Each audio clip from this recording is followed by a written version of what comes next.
Alain Dour, bonjour. Bonjour. Nouvelle manifestation aujourd'hui à Paris des buralistes contre l'augmentation du prix du tabac. Est-ce que cette nouvelle augmentation peut inciter les fumeurs à arrêter ? Ma réponse, ça serait oui et non, un peu une réponse de Normand. C'est-à-dire que ce qui a été observé, c'est que quand les augmentations sont relativement modérées, ça n'incite pas les fumeurs à s'arrêter de fumer, ils s'adaptent tranquillement, même si c'est douloureux. Cependant, lorsqu'on est face à des augmentations qui sont plus importantes, de l'ordre de plus de 10% du prix du paquet, là par contre, on a un effet. Et l'augmentation relativement faible qu'on va avoir au mois de novembre n'aura sans doute pas énormément d'incidence. Par contre, si le tabac augmente d'1 € à mi-2018, là, ça Oui, peut...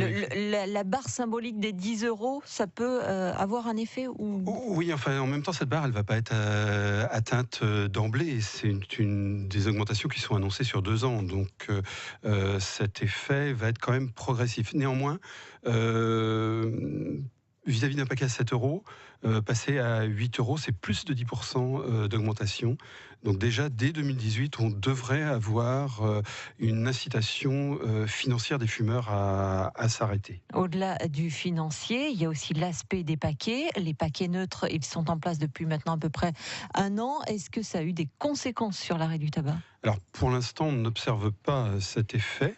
Et d'ailleurs, la cible n'était pas tellement le fumeur qui, de toute façon, est habitué à son paquet de cigarettes. Si le packaging change, qu'on passe d'un rouge-blanc à du gris, il continuera à fumer.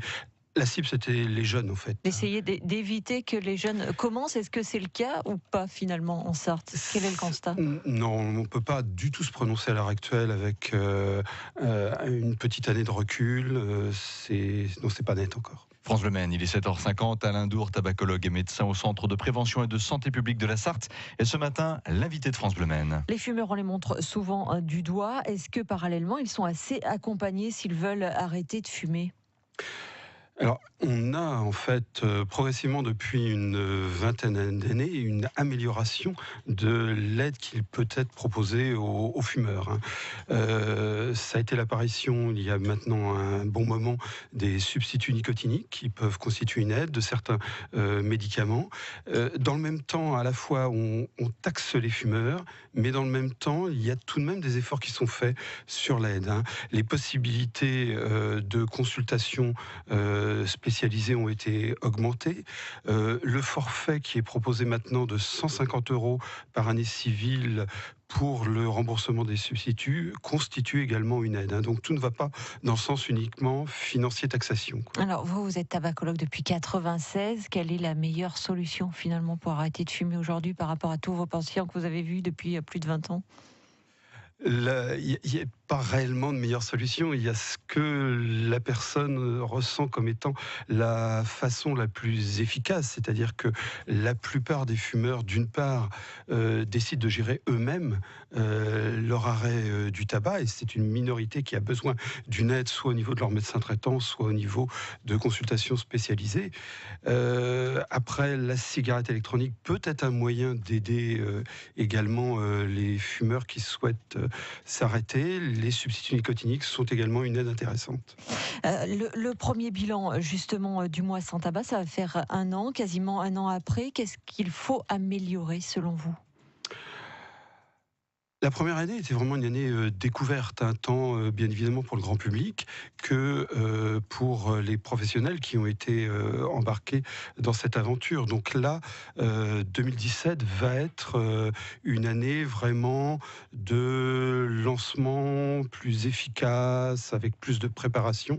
Donc on attend un succès plus important, même si 2016 a été vraiment une année très intéressante. Moi personnellement, j'étais assez dubitatif de la transposition de quelque chose de très anglo-saxon sur un pays latin comme la France.